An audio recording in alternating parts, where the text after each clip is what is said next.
everyone. Today I'm going to read the book Heidi Henkelbeck and the Christmas Surprise. So I'll read it now. Heidi Henkelbeck and the Christmas Surprise. Not as though a Merry Christmas. Christmas is around the corner, and Heidi can't wait. But when she loses her mom's special charm bracelet, Heidi thinks that her mom will be mad and doesn't tell about it. Heidi finds the broken bracelet and tries to fix it, but ends up making it worse. She finally decides to tell her mom the truth, and in the end, a Christmas surprise brings cheer for everyone, with easy read to...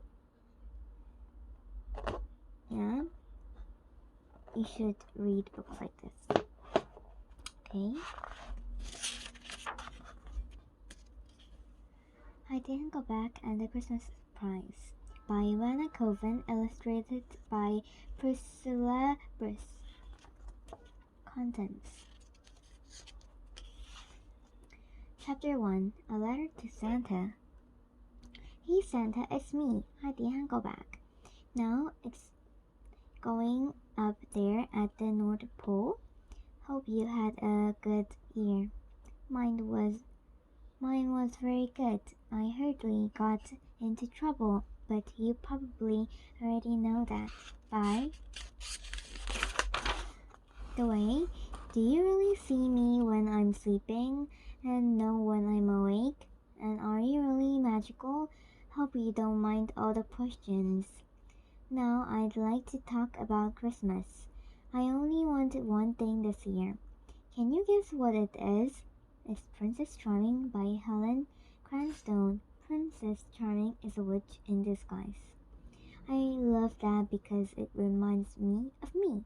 Except for one thing, Princess Charming is a princess and I'm just a regular boy kid at Brewster Elementary. Boring! I hope you have good weather for your sleigh ride, your friend Heidi. Heidi folded her letter and slipped it into an envelope. Then she addressed it in her neatest handwriting. Santa Claus, North Pole, Alaska, 99705. Heidi stuck a Christmas tree stamp in the upper right-hand corner. She looked at the envelope. It seems boring, she thought. I'll have to make it more cheery. I really want Santa to notice my letter. Heidi opened her desk drawer and took out her rainbow markers. Then she drew a candy cane, a snowman, and a reindeer on the envelope. Done, she said triumphantly. My letter to Santa is ready. Now all I have to do is mail it. Heidi tingled with excitement. I hope I get the new book, she thought. Then she trotted down the hall to find her mom. Chapter 2. Tiny Trinkets. Mom stood at her dresser and put on a small hoop earring. Her jewelry box stood open like a treasure chest. Heidi peeked inside. She loved to poke through her mom's jewelry. She waded through the trinkets with one finger and pulled out a silver charm.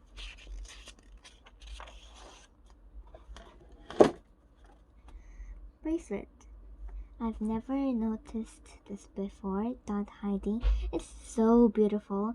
Tiny silver charms hung from a silver link chain. The bracelet had a pretty silver toggle clasp. Where did you get this? Asked Heidi, holding her bracelet in her hand. Mom looked at the charm bracelet and smiled. I got that for my 10th birthday, she said. I collected the charms for years. Heidi admired each tiny charm parts.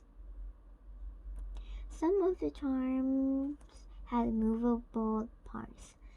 Heidi tried each one. She opened the lid on an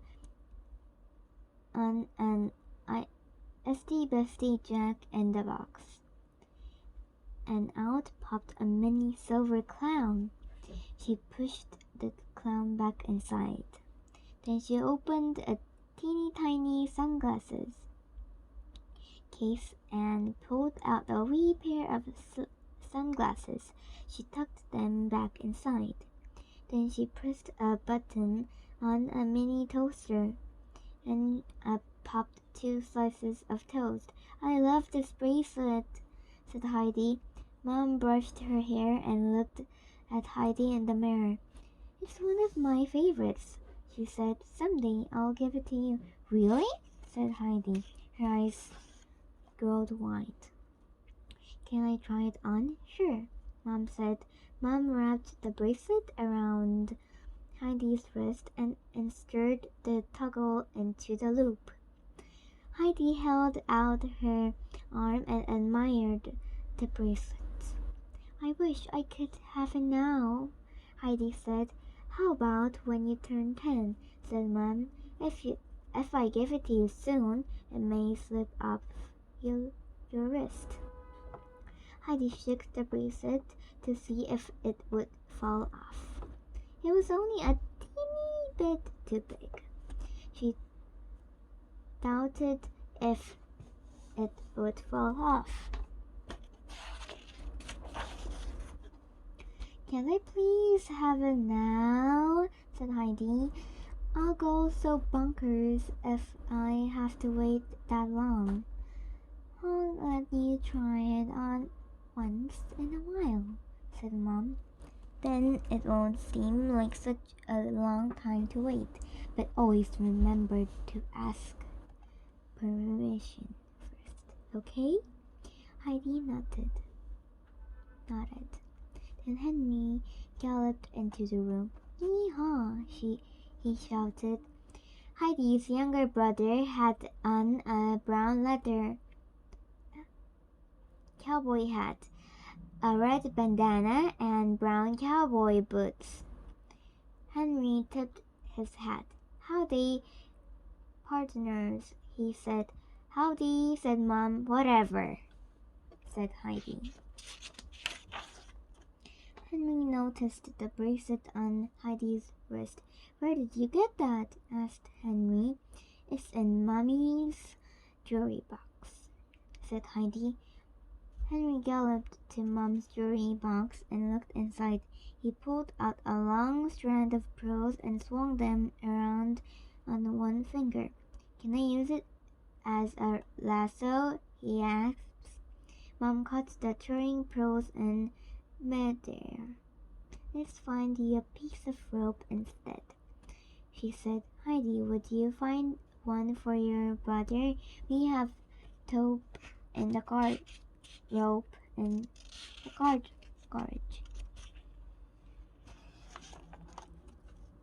"Sure, Mom," said Heidi, taking off the bracelet and placing it carefully into the box. "And then I have to mail my letter to Santa." "You're only just mailing it now?" asked Henry. "I mailed mine in October. I wanted to make sure Santa got mine first." Heidi rolled her eyes. "Well, la-di-da," she said, pretending not to worry. Even though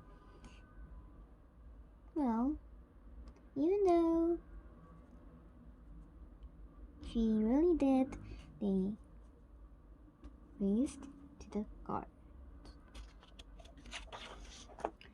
Chapter 3.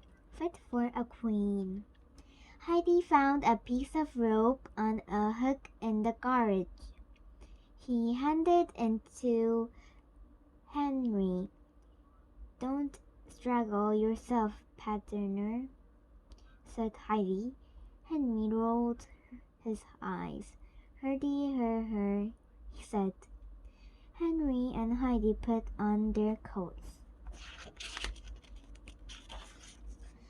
and headed for the mailbox. Heidi popped her letter in and put up the flag. Henry mounted the garden gate as if it were a horse. It was made of logs, so it was easy to straddle. He lifted the metal bar, then latched the gate and used it for the reins. Then he bounced it up and down and twirled the rope over his head. "Wahoo!" he shouted. Henry folded her arms and watched her brother. She noticed a car coming down the street. "Hey, that's the Lancaster's car," she thought. "Lucy's here!" she shouted. Heidi had been expecting Lucy. They had planned a playdate earlier in the week. Heidi ran to greet her friend. Lucy hopped out of the car and waved goodbye to her mother. The girls held hands and jumped up and down. Then they ran into the house. "Wait for me!" cried Henry as he hopped off the gate and hurried after the girls. "Let's play dress up," suggested Heidi as soon as they got inside. "Okay," said Lucy. "No thanks," said Henry. "I need to get back to Carol." Henry galloped into his room, and the girls headed for the playroom. Heidi opened the costume trunk and pulled out a red velvet dress with white fur trim. "I'm going to be the Christmas queen," she said.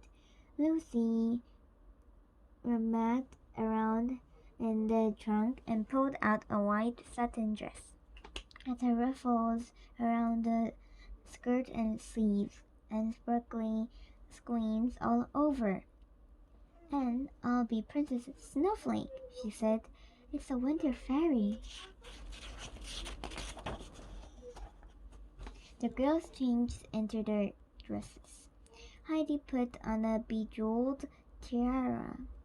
Lucy wrapped a feathery white boa around her neck and shoulders. "Here, use this," said Heidi. She handed Lucy a silver wand.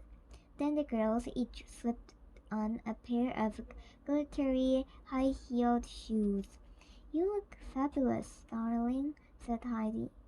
"So do you," said Lucy, "except a Christmas queen needs more jewels." Heidi looked in the trunk. She found some gold bead necklace and put several strands around her neck. Then she remembered her mom's charm bracelet. "I'll be right back," said Heidi.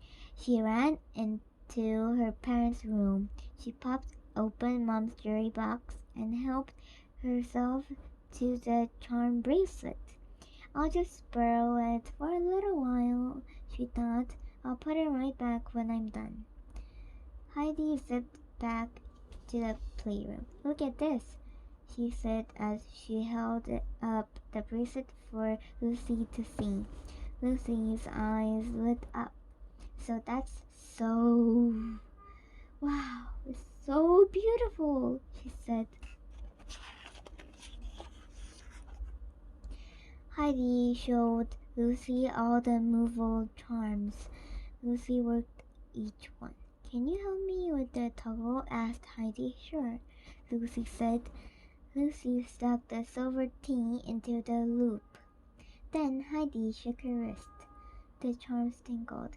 "And now is the time for the royalty," said Heidi in a proper English accent. "Oh yes," said Lucy in the same accent. Let's prepare to have tea. Lucy and Heidi set out plain teacups and saucers. They filled the little teapot and water. Then they arranged plastic patrols and on a three-tiered serving tray they had miniature cupcakes, donuts, pretzels, pies, and also cookies. Then the Christmas Queen and Princess Snowflake sat at the table and sipped their tea and nibbled the pastries. You have a superb pastry chef, Your Royal Highness, said the Princess Snowflake. Why, thank you, Princess, said the Queen. Then she shook a silver bell with a wooden handle. Now it's time to light the royal Christmas tree, said the Queen. Will you do me the honor, please? She'll be delighted, the Princess Snowflake said. Lucy waved her sparkly wand, then Heidi quickly switched on a tabletop Christmas tree. The colored lights glowed in the evergreen branches. Simply magical, said the Queen. Christmas Snowflake curtsied. Perhaps you could provide us with some royal Christmas snow, said the Queen. As you wish, Your Highness, said the Princess. Lucy waved her wand again. Then the girls looked out the window. They both squealed with delight. Oh my gosh, said Heidi. It worked! It's really snowing! Lucy looked at her wand in disbelief. Wow, how did I do that? You must have a magic wand, said Heidi. Lucy giggled. Let's go play in the snow. Yeah, said Heidi. The girls wriggled out of their dresses, put on their play clothes, and ran downstairs. Henry, it's snowing, Heidi called on the way down. Henry darted out of his room and followed the girls. They bundled up in hats, mittens, and scarves. Then they ran outside into the swirling snow. Chapter 4 Snow Day. Heidi and Lucy caught snowflakes on the tips of their tongues. Henry scooped a handful of snow and packed a snowball. Then she threw it smack into Heidi's back. Heidi whirled around and glared at Henry. Ugh, you know what this